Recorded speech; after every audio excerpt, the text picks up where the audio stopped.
Hello guys, hello everyone. I hope you all are fine. So today we start the most mysterious temple in India. तो आज हम start करेंगे दुनिया में से सबसे ज्यादा रहस्यमयी मंदिर। तो उनमें से हमने इंडिया चूज किया। भी इंडिया के जितने भी मिस्टीरियस टेम्पल है, जितने भी रहस्यमय मंदिर है, उनके ऊपर हम वीडियो बनाएंगे। तो I hope you all are fine. तो let's start the video first. ऐसी कहानी है जिसे समझ पाना साइंस के बस की बात नहीं है। साइंस, ज्योग्राफी, फिजिक्स, केमिस्ट्री और दुनिया के सारे ग्राउंड्स ऑफ बिलीव्स यहाँ सब फेल हो जाते हैं। हिंदू मान्यता में 4 धाम होते हैं: बद्रीनाथ धाम, द्वारकाधीश धाम, रामेश्वरम और जगन्नाथपुरी। और ये कहानी है जगन्नाथपुरी की, जहाँ पे आज भी श्री कृष्ण का वास्तविक दिल धड़कता है। इस मंदिर के कुछ ऐसे रहस्य हैं जिनके बारे में सुनकर किसी के भी होश उड़ जाएंगे। वेस्टर्न कल्चर फॉलो करते करते हम एक ऐसे मोड़ पे तो आ चुके हैं जहाँ लोग भगवान के होने ना होने पे सवाल उठाने लगे हैं। पर यही सवाल अब मैं आपसे इस वीडियो के बाद पूछूंगी। आइए देखते हैं।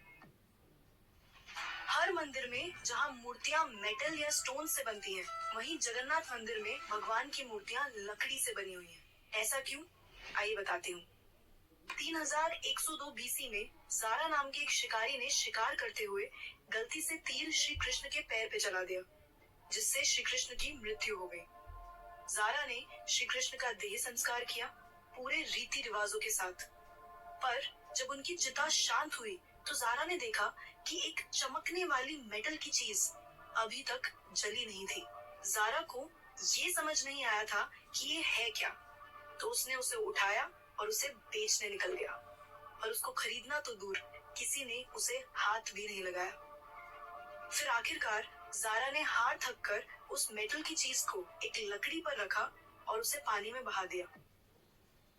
गुप्त साम्राज्य के समय अवंती के राजा इंद्रद्युम्न, जो कि विष्णु जी के बहुत बड़े भक्त थे, उन्हें एक दिन सपने में आकर विष्णु जी ने एक नदी में डुबकी लगाने को कहा और ये भी कहा कि एक लकड़ी के तने में तुम्हें उस नदी में मैं मिलूंगा। इस सपने को देखकर अगले ही दिन राजा डुबकी लगाने चले गए।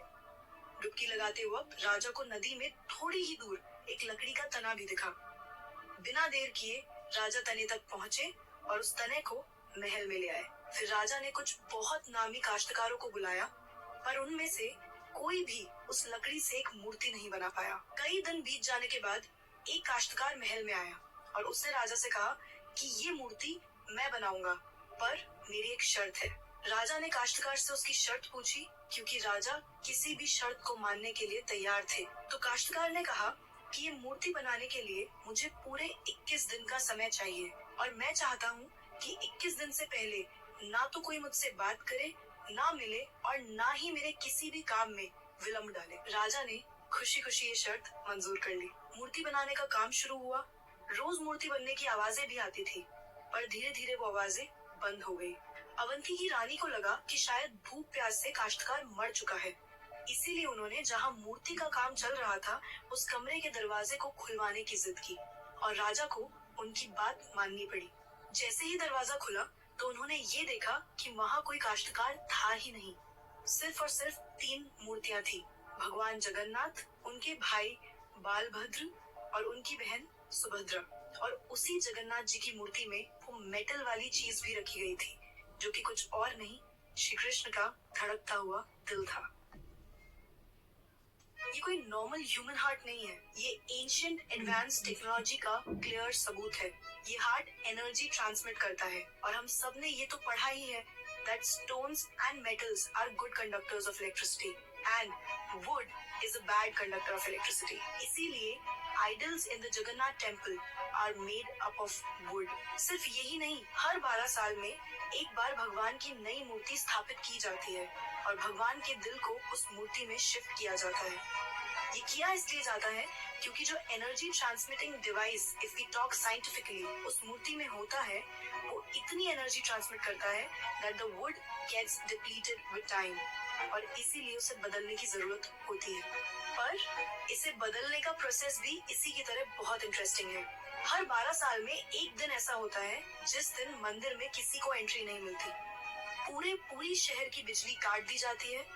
मंदिर के मेन पंडित की आंखों पे पट्टी और हाथों में बड़े और मोटे ग्लव्स पहनाए जाते हैं और 100% अंधेरे में इस दिल को निकालकर नई मूर्ति में फिर से स्थापित किया जाता है। जिन पंडितों ने इतिहास में ये सेरेमनी करी है, उनका कहना है कि उन्होंने देखा तो कभी नहीं, पर इस चीज को, जिसे हम ब्रह्म पदार्थ भी बोलते हैं, इसे हाथों में पकड़ने पे ऐसा लगता है जैसे जिंदा खरगोश पकड़ लिया हो।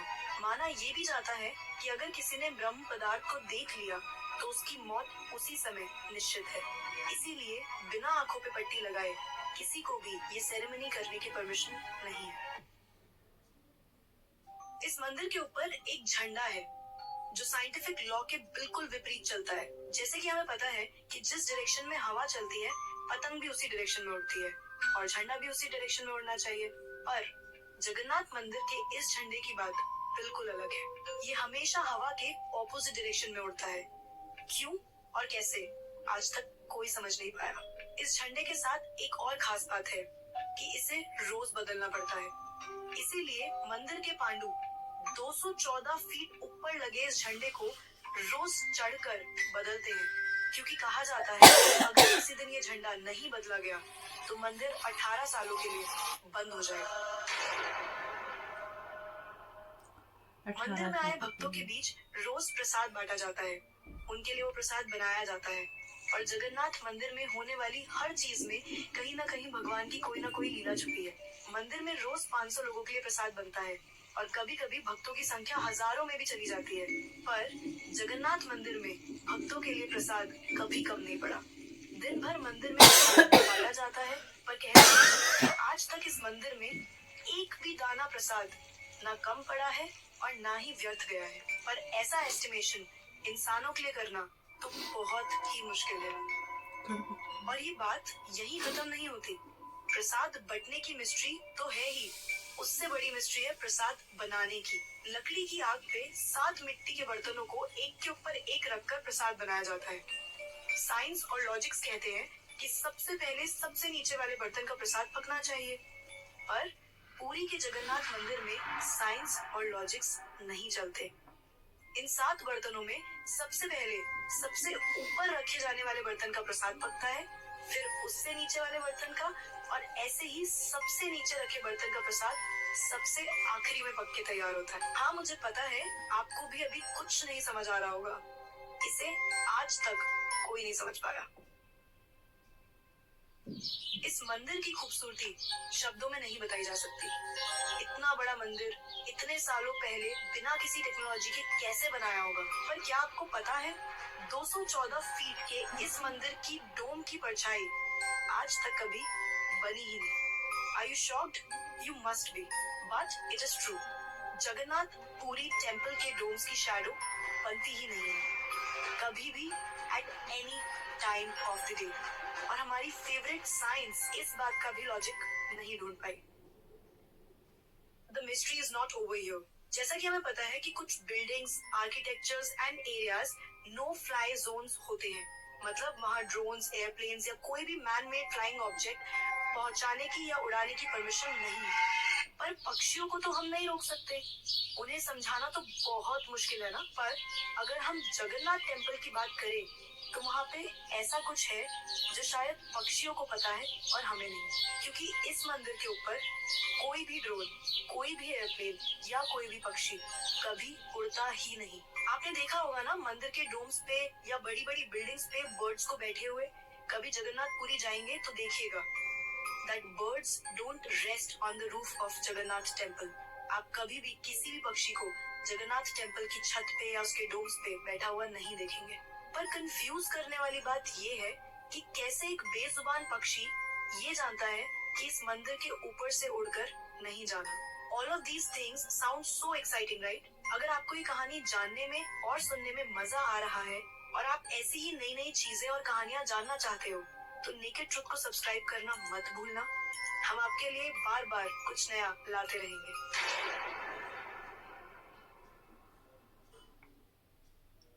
आइए फिर से चलते हैं जगन्नाथ मंदिर की मिस्ट्रीज की तरफ। सुदर्शन चक्र ये नाम तो आपने सुना ही होगा। सुदर्शन चक्र भगवान विष्णु का अस्त्र है। ये अधर्म का विनाश करता है। जगन्नाथ मंदिर के टॉप पे एक सुदर्शन चक्र है और उसे आप जिस भी डायरेक्शन से देखोगे उसकी फेसिंग आप ही की तरफ होगी। भगवान जगन्नाथ, जिनके नाम का मतलब ही जगत के नाथ है, इनके मंदिर में लाखों श्रद्धालु अपनी आस्था और प्यार भगवान के लिए लेकर आते हैं। पर इस मंदिर में सिर्फ हिंदुओं को दर्शन करने की अनुमति है। किसी भी और धर्म के इंसान को दर्शन बाहर से ही करवाए जाते हैं और दर्शन करवाकर भेज दिया जाता है। जैसे कि हमारी ex prime minister Indira Gandhi ji, वो भी जगन्नाथपुरी गई थी दर्शन करने, पर क्योंकि वो फारसी हैं और हिंदू नहीं और उन्हें उनका सरनेम फिरोज गांधी से मिला है, इसीलिए इंदिरा गांधी को भी दर्शन करने की अनुमति नहीं दी गई। सिर्फ यही नहीं, 2005 में थाईलैंड की प्रिंसेस महाचक्री सिंधोन को भी जगन्नाथपुरी टेंपल में एंट्री नहीं दी गई थी, क्योंकि यहाँ फॉरेनर्स अलाउड नहीं है। उनके लिए अरेंजमेंट्स की गई थी और दर्शन बाहर से ही करवाए गए। 12वीं सदी से बने हुए इस मंदिर को स्विट्जरलैंड की एक महिला ने 1,78,00,000 रुपए का चढ़ावा भी चढ़ाया। ये मंदिर में चढ़ाया गया अभी तक का सबसे बड़ा चढ़ावा है। पर फिर भी क्योंकि वो हिंदू नहीं है, दर्शन उन्हें भी बाहर से ही करने पड़े। हमारे ही धर्म की इतनी सारी बातें हैं जिसके बारे में हमें कुछ पता ही नहीं। हम आंखें बंद करके किसी भी कल्चर को, किसी भी ट्रेंड को फॉलो करते जा रहे हैं। हम भूल गए हैं कि हम एक ऐसे धर्म से जुड़े हैं जिसने दुनिया में संस्कृति, सभ्यता, परंपरा और संस्कार को हमेशा जिंदा रखा है। ये सनातन धर्म है और अब हमें धर्म को बचाना है। हर साल पुरी में जगन्नाथ जी की रथ यात्रा भी निकलती है। ये 9 दिन का त्योहार होता है जिसमें भगवान श्री जगन्नाथ, देवी सुभद्रा और भगवान बालभद्र को गर्भगृह से निकालकर रथ पर बिठाकर यात्रा करवाई जाती है। माना जाता है कि ये यात्रा इसलिए निकलती है क्योंकि भगवान इन 9 दिनों में प्रजा के बीच आकर प्रजा के सुख दुख को खुद देखते हैं और इस यात्रा में लाखों करोड़ों भक्तों की भीड़ हर साल इस यात्रा का हिस्सा बनती है। जगन्नाथपुरी मंदिर की मिस्ट्रीज यहाँ खत्म नहीं होती। और भी बहुत सारी कहानियां हैं जो हम नहीं जानते, जैसे कि हर साल भगवान 15 दिन के लिए बीमार पड़ते हैं और भक्तों के लिए मंदिर में दर्शन बंद कर दिए जाते हैं। और बहुत कम लोग जानते हैं कि ऐसा क्यों होता है। वी होप आपको ये वीडियो देखकर अच्छा लगा होगा। तो अब मैं आपसे पूछना चाहती हूँ, आपको क्या लगता है, भगवान सच में होते हैं?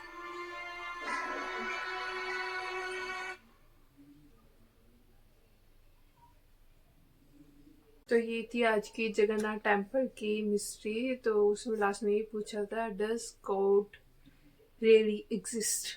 क्या भगवान होते हैं? तो जितनी भी मिस्ट्रीज थी साइंस को लेके और जो भी उन्होंने बताया कि ऐसा होता है बट साइंस ये कहती है, लॉजिक ये होता है, बट उसके ओपोजिट क्या होता है, जो भी आपने अभी वीडियो में देखा, क्लिप में देखा।